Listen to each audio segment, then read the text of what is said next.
No mask outside for fully vaccinated people. But then I remember that I don't want to be mistaken for a Republican. So you're going to choose a political ideology over science, but that's none of my business.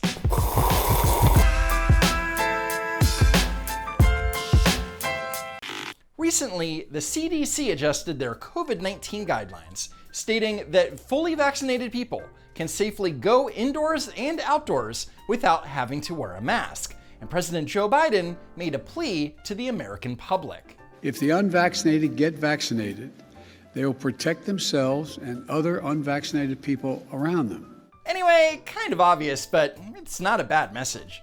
Instead of keeping that tone, though, Biden decided to drive up that intensity. Ultimately, those who are not vaccinated will end up paying the price. You will pay the price for your lack of vaccination. But given that the vaccination is convenient and free, it'll be a tragedy and a needless one to see COVID cases among those who do not get vaccinated go up. The vaccine is available to just about everyone. You can choose to take it, but you can also choose not to take it. So if someone refuses it and they get sick, it's not tragic. They weighed the risk and it's completely on them. In other words, it's not the government's problem anymore. Anyway, the Biden-Harris administration's messaging about the efficacy of the vaccines is all over the place. First, Biden stated that the vaccines protect you and others around you, and that you should follow the CDC guidelines. Yet the next day, Biden went to the Ford Motor plant in Dearborn, Michigan, wearing a mask on his tour, along with everyone else around him. Is he afraid of spreading a virus that he doesn't have? And in case you're wondering, Michigan's requirement to wear a face mask at indoor gatherings does not apply to individuals who are fully vaccinated persons. Anyway, while in Dearborn, a couple of notable things happened. Biden was able to drive a $70,000 Ford F-150 that most Americans will never be able to afford, and briefly spoke to the press. Okay, I'm just going to step on it. I'll come off at 80 miles an hour. You'll see what it is, okay? You ready? Mr. President, can I ask you a quick question on Israel before you drive No, away? you can't. Not unless you get in front of the car as I step on it. I'm only teasing. Oh man, that press can't get enough of Joke Biden. On the other hand, if President Trump made the same joke, we'd be seeing headlines like this for months. Anyway, while giving an address at the Ford factory, Joe Biden, the most progressive and inclusive president ever, gave a shout out to the local congressperson. I'm Rashid Tlaib. Where's Rashid? Rashid. Oh, Rashida Tlaib. Well, you'd think that Biden would know her name, considering that moments before his address, she yelled at him on the tarmac about his support for Israel. I tell you what, Rashid, I want to say to you that I admire your intellect, I admire your passion. But he doesn't admire her enough to get her name right. But that's okay, because he does this all the time.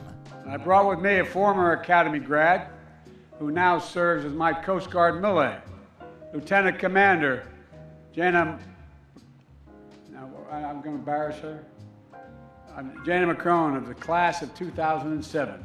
Jana McCrone is actually Jana McCarran, and she's one of the 5 military aides responsible for carrying the football that contains the nuclear codes. On behalf of my viewers and myself, I would like to convey a message to Lieutenant Commander McCarran. For the love of God, please don't give Biden the nuclear codes. Thank you. Anyway, that was Joe Biden at the 140th Coast Guard Academy commencement, and as per usual, he had issues reading the teleprompter.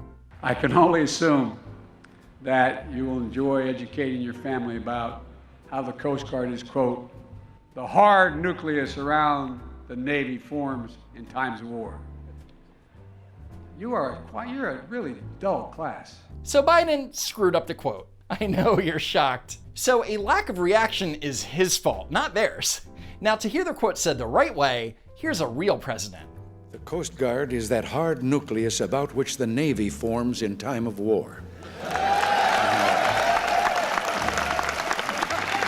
In comparison, when the crowd didn't react to Biden's applause line, he was a little perturbed. The Coast Guard is, quote, the hard nucleus around the Navy forms in times of war. You're a really dull class. I mean, come on, man. Is the sun getting to you? Pot, meet kettle. I would think you'd have an opportunity when I say that about the Navy to clap.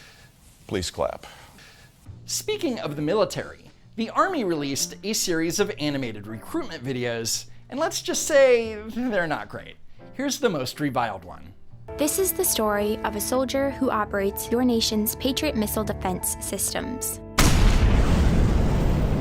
It begins in California with a little girl raised by 2 moms. What? Although I had a fairly typical childhood, took ballet, played violin. I wouldn't call ballet and playing the violin typical, but yeah, sure. I also marched for equality. I like to think I've been defending freedom from an early age. Freedom! When I was 6 years old, one of my moms had an accident that left her paralyzed. Doctors said she might never walk again. But she tapped into my family's pride to get back on her feet. She tapped into the family's pride? What does that even mean? Unless she means like their gay pride or something, I don't know. Eventually standing at the altar to marry my other mom. Oh, good grief. With such powerful role models, I finished high school at the top of my class. Powerful role models? We don't know anything about her moms other than the fact that they both participated in marches to fight for gay marriage because they wanted to get gay married. So, kind of a selfish reason. And then attended UC Davis, where I joined a sorority full of other strong women. Woohoo! Girl power! The future's female! But as graduation approached, I began feeling like I'd been handed so much in life. A sorority girl stereotype. Sure, I'd spent my life around inspiring women, but what had I really achieved on my own? Well, you were able to graduate college. That's kind of an achievement, right? One of my sorority sisters was studying abroad in Italy. Another was climbing Mount Everest. I needed my own adventures. So Emma had a fear of missing out, and that's why she wanted to join the Army. Got it. And after meeting with an Army recruiter, I found it. A way to prove my inner strength, and maybe shatter some stereotypes along the way. And maybe shatter your kneecap. I love that they had this girl doing a superhero landing. I'm U.S. Army Corporal Emma Malone Lord, and I answered my calling.